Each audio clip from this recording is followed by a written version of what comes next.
Friends, આજે આપણે એક મસ્ત મજાની ખીચડી બનાવવાના છીએ, જેની રેસીપી હું તમારી સાથે શેર કરું છું. તો તમે એ રેસીપીને જરૂર જોજો. ટમેટા અને ડુંગળી સુધારી લેશું, જેને આપણે ઝીણા ઝીણા સુધારવાના છે.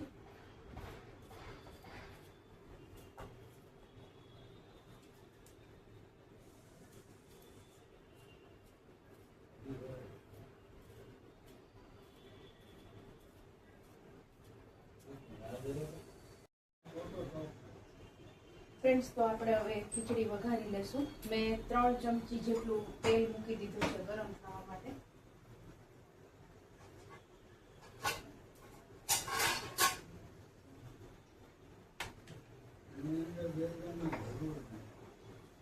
હવે આપણે એમાં રાઈ, જીરું અને હિંગ નાખી દઈશું.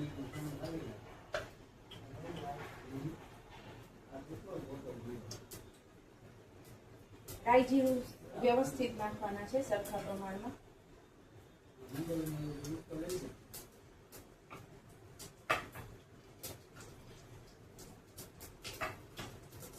રાઈ જીરું નાખી દીધા પછી હિંગ નાખી દેશું.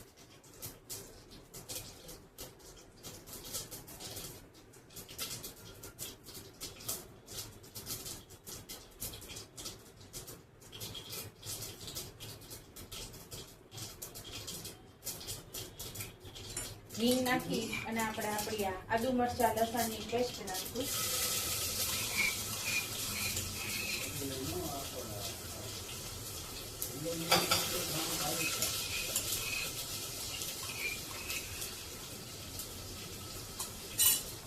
એને એકદમ આપણે સાતળી લેવાની છે.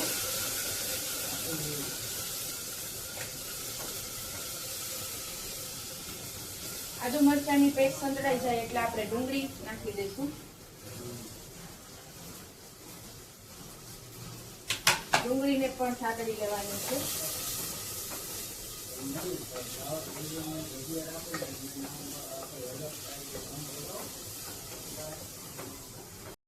ડુંગળી સંતળાઈ જાય એટલે ટમેટા નાખી દઈશું. ફ્રેન્ડ્સ, તો આપણા ટમેટા સરસ સતળાઈ ગયા છે. હવે આપણે એમાં વટાણા, બટેટા અને રીંગણા નાખી દઈશું. ફ્રેન્ડ્સ, આ ખીચડી બહુ જ સરસ લાગે છે અને હેલ્ધી પણ બને છે, કારણ કે એમાં આપણે બધી દાળ નાખીએ છીએ, શાકભાજી નાખીએ છીએ, એટલે આ ખીચડી બહુ જ સરસ બને છે ટેસ્ટમાં. આપણે શાકભાજી ભરપૂર નાખ્યા છે. બધા શાકને સાતળી લેશું. શાક સાતળી લેવાના છે તેલમાં જ સરસ મજાના. અને સાથે સાથે ફ્રેન્ડ્સ, આપણે છે ને એમાં મસાલો પણ કરી લેવાનો છે. તો પહેલા આપણે મીઠું નાખી દઈએ સ્વાદ પ્રમાણે. ગરમ મસાલો નાખશું 1 ચમચી જેટલો ગરમ મસાલો નાખી દઈશું. 1-1.5 ચમચી, એટલે આ નાની ચમચી લેવાની છે. ટેબલ સ્પૂન ને 1 ટીસ્પૂન હળદર નાખશું.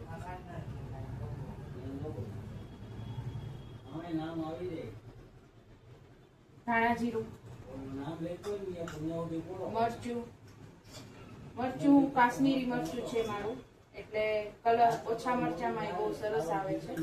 તમે લોકો કયું મરચું વાપરતા હોય એ પ્રમાણે નાખવાનું છે.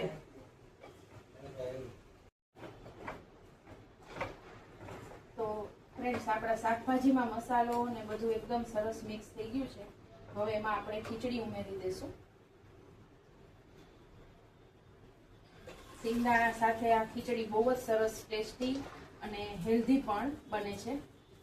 આ ખીચડી ખાવાની બહુ જ મજા આવે છે.